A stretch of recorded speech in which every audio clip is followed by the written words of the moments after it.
read the blessings first, right? Yeah. So let's get verse 1. Verse 1. All right. Verse 1. Deuteronomy 28, verse This is 1. book of Deuteronomy chapter 28 and verse 1. And it shall come to pass, if thou shalt hearken diligently unto the voice of the Lord thy God. So remember, this is to the Israelites, right? If they listen diligently to God, properly to God, what would happen? To observe and to do all his commandments which I command thee this day, that the Lord thy God will set thee on high above all nations of the earth. So if the Israelites keep the commandments, they'll be on high above all nations of the earth, right? But right now, when you look at the black community, would you say that we're on high or would you say that we're on low? On low, right. So what happens? Verse 15. This is the book of Deuteronomy chapter 28 and verse 15. But it shall come to pass, if thou wilt not hearken unto the voice of the Lord thy God. So this is the flip side.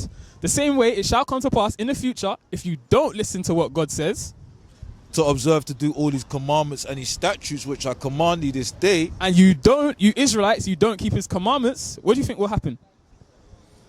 You won't be blessed, I guess. Right. The opposite. Let's read. That all these curses shall come upon thee and overtake thee. So keep the commandments, blessings. Break the commandments, curses. Right? So these curses, they do something very important. Let's get verse 46. This is the book of Deuteronomy chapter 28 and verse 46. And they shall be upon thee for a sign and for a wonder. So these curses shall be upon the Israelites. Remember, because that's who Deuteronomy is written to, for a sign. Now, if you look across the street, you'll see what shop on the corner? Bank. How do you know it's a bank? It's got a sign on it. Because it's got a sign. So the sign shows us what something is. So these curses are going to show you who the Israelites are. Read.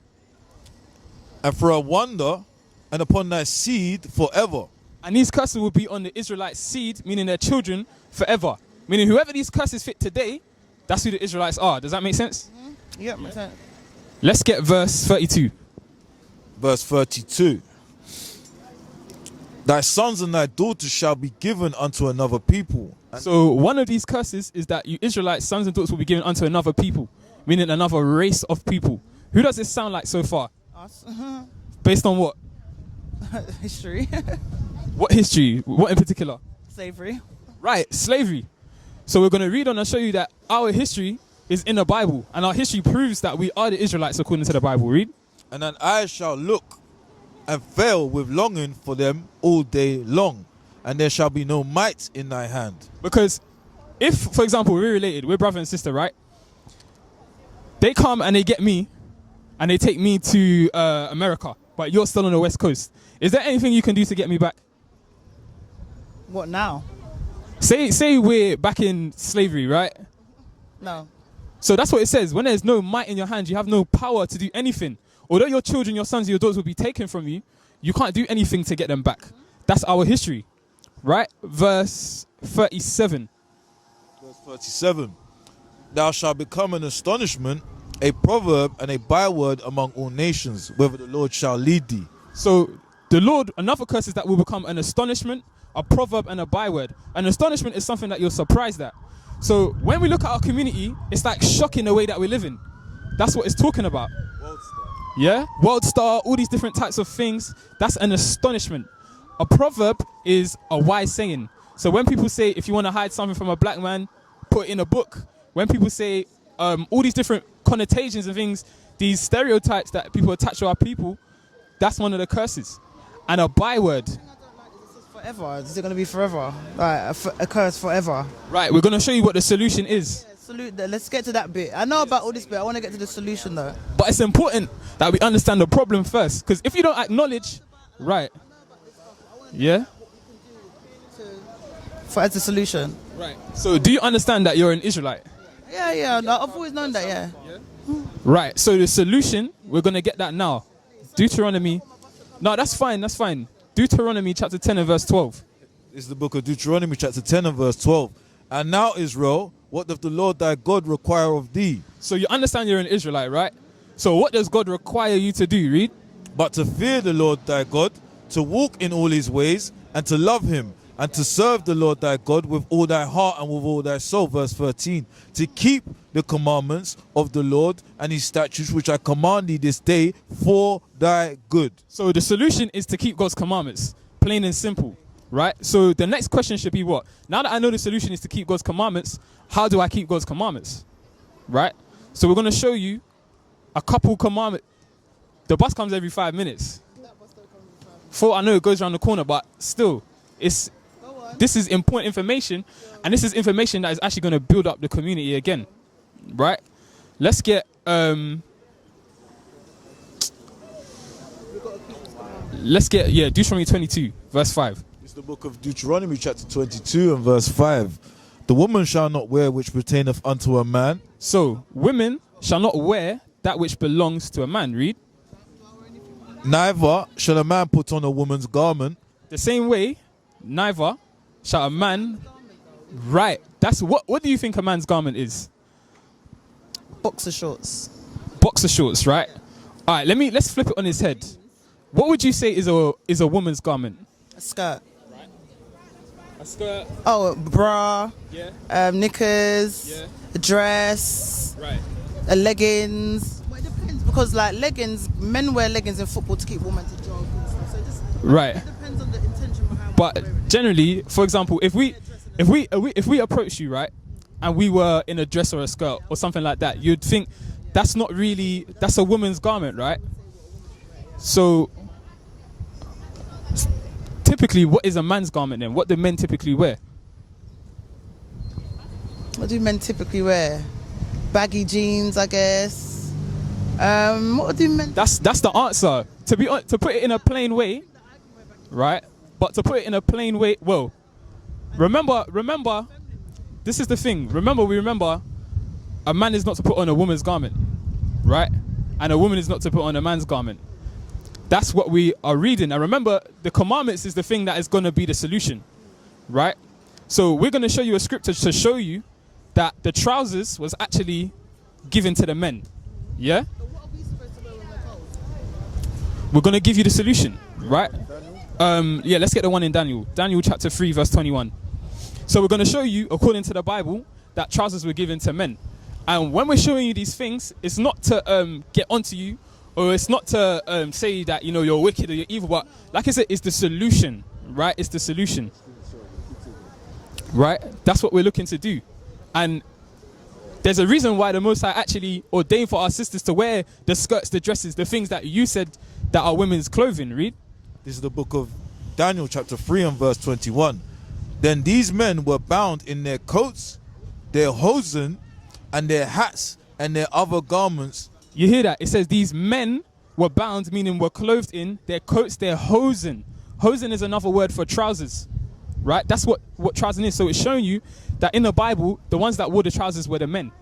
Now, sister, there's a reason why the Most High God told our sisters to put on dresses, right?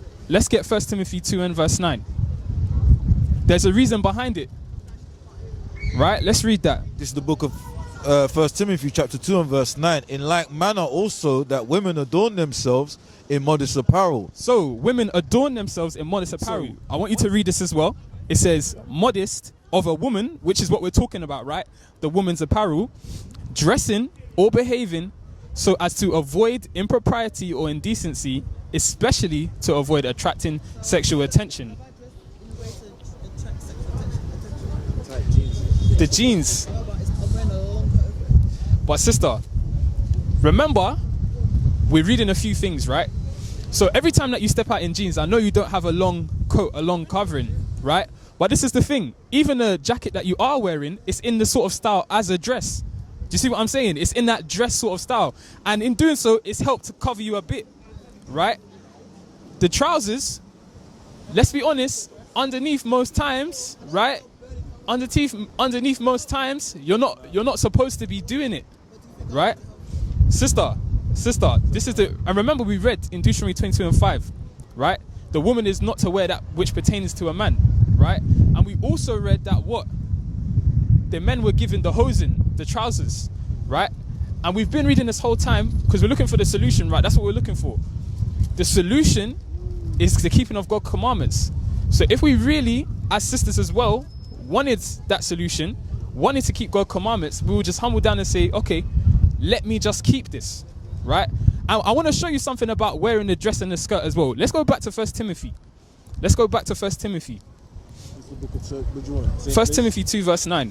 1 Timothy chapter 2 and verse 9. In like manner also that women adorn themselves in modest apparel. Right. Do you know what the word adorn means? I think it was like just to dress yourself. Right. Adorn means to make more beautiful or attractive. So read that again. In like manner also that women adorn themselves in modest apparel. So it tells you that when you put on the apparel that God ordained for you to put on, a long modest dress or skirt, it actually makes you more beautiful or attractive. That's what the Bible's telling us. You understand? But then modest means to make yourself not have sexual attention. Right. So then that's contradiction a little bit, don't you think? How so? The definition of modest that you showed me said dressing in a way to negate sexual attraction, but adorn means to be more sexually attractive. No, adorn means to make more beautiful or attractive. So would I be attracted to a sister? Would I be attracted to a sister? Because this is what we have to do. We have to change our mindset. When I said more beautiful or attractive, you made a connection between sex. That's where we have to listen, sister, that's where we have to change it, right? That's where we have to change it. That's what it said in brackets. So that's what it said. So that's why I was a bit confused. Like, are we dressing modestly to make the attractive? We don't want to look too attractive. He's trying to say that you're Listen. more beautiful when you're dressed. Modestly, that's what God's saying. You're more beautiful when you're dressed modestly. That's what we're saying. Because we make the connection in our head that in order for us to look good or to dress beautifully is to dress in a sexual manner. That's where just now when we're trying to explain it, and I've explained that wearing a modest apparel makes you more beautiful, that's where you're thinking it's contradicting itself. Because the way our mind thinks is that to dress beautifully, I have to dress in a sexual manner. But God says to dress beautifully, you dress more modestly. That's what God's saying. You understand? Right? And let me show you something else. Let's get Sirach chapter 9 and verse... I got one. Sirach chapter 9 and verse 5. I want to show you something, like, because what we're about to read now, a lot of sisters, like, they don't understand, right? And this is the thing. We're telling you out of love. We're not telling you because we want to get onto you, or we're not telling you because, you know, a lot of these things, at one point, we didn't know it. Do you know what I'm saying? All the things that we're doing today, the commandments we're trying to keep, at one point, we didn't know it, right? Let's read that. This is the book of Sirach, Ecclesiasticus in the Apocrypha, chapter 9 and verse 5. Gaze not on a maid, that thou fool not by those things that are precious in her. So as brothers, we're not supposed to be gazing on the women. Gazing means what? To stare, right? So a lot of the time when the sisters are wearing jeans, tight clothing, tight dresses and skirts included, right? You can see the shape of their body, right? That is something that will cause a man to gaze, right? So in trying to help the man not gaze, something that sisters can do is do what? Dress modestly. But there's something else in that verse I want to get out of it. Read it again. Verse 5. Gaze not on a maid, that thou fool not by the things that are precious in her. That are what? Precious in her. So the shape of your body, sister, the shape of our sister's body is precious. So if you have something precious, you don't just, the things that are precious in her. So the things that are precious in her, sister, let's read that again. Verse 5. Gaze not on a maid, that thou fool not by the things that are precious in her. So listen, it says gaze not at a maid. So it's talking about something you're looking at. So it's talking about physical appearance, because it says gaze not at a maid. Do you understand? It's talking about physical appearance. So the things that are precious in a sister, physical appearance, is talking about the shape of body. Why? Because if you have something precious, right, you keep it close to you. You protect it. Do you understand? So the same way sisters, they have to see their own bodies as precious. It's not for everybody to see. It's not for them to walk down the street and someone's lusting after them. It's something precious that's to be kept to themselves, kept to their husband. You understand? It's so confusing to understand. I think it needs to get written in a way that people can understand it. Because it's written it's written by King James, like in some poetry type way. And I think it's hard, like it's all based on interpretation. It's hard for people. That's what I think personally. But there's a way that we can begin to understand it, right? Let's get Psalms 111 verse 10. there's a certain thing that we must do in order for us to understand what things are saying. It makes sense. Like, Yeah. just in a certain way, all of that makes sense. But what he read didn't sound like what you said. Right. Confused me, like, Because there's a reason why we can understand what it's talking about, even the way it's written, and there's a reason why we need to. I don't know though, because sometimes if we don't understand the way King James wrote it, we could misinterpret the Bible. It's not necessarily because King James never wrote the Bible. He just authorized for it to be translated. But there's a reason why not everybody understands it. Let's read. Psalms chapter 111 verse 10. The fear of the Lord is the beginning of wisdom. So the fear of the Lord is the beginning of wisdom. When you fear the judgments that happens when you don't keep the commandments, that's the beginning of wisdom. Read. A good understanding have all they that do his commandments. So the way that you get understanding is by doing the commandments. Only told me about the way I dress. I think that's at the bottom. I want to hear some more of these commandments that I need to do. Like, not just dress. All right, what's another one, please? Because you're just getting onto how I dress. I want to know about other commandments that I need to follow, not just dress modestly. What else is there? There's many other commandments, right? But do you know a reason why I went to that one first? Right? It's because it's something that you can apply straight away. So I must wear a skirt. You know how cold it is in this country? It's something that you can apply straight away. Yeah, but it's like if it's snowing, I'm putting on my tracksuit bottoms. I don't think the Most High is going to be like, you're not following my commandment because I'm put on a tracksuit in the snow or when it's cold. I don't think he's going to do that. And I don't think you lot should judge me for that either. So when did sisters start wearing, for example, jeans? Do you know when that happened? These cold countries during slavery, we had to dress a little bit warmer. Because maybe in a hot country, I wouldn't wear jeans, you know what I mean, or trousers. I would wear a dress, and it's more appropriate. But in this cold country, Sister, do you ever go out in leggings? yeah, to the gym. So, for example, we'll go out in leggings freely. Is there like a group I can come to or something like? Or you can just come out on the street to speak? There's We really have like a Bible study group or anything like that. we have a church, yes. Yeah, where's your church? I'll come to It's on a flyer. Alright then, I want to come to your church. We used to scream black power while heroin was pushed. But at the end of the day, nothing's in vain. IUIC has been given a vision. The tents of Judah has risen. Many has attempted the mission. Minor murmuring, omitting, and missing the mark. Just reading that he had the flame of fire in his eyes gave us the spark. We on Paul's mission. We out on the road, purple and gold. From Mexico, Cuba, Haiti, Ghana, Sierra Leone. 144,000 boots banging, concrete crackling. These are our men repented at heart. The scriptures is proof. IUIC, we deliver the truth.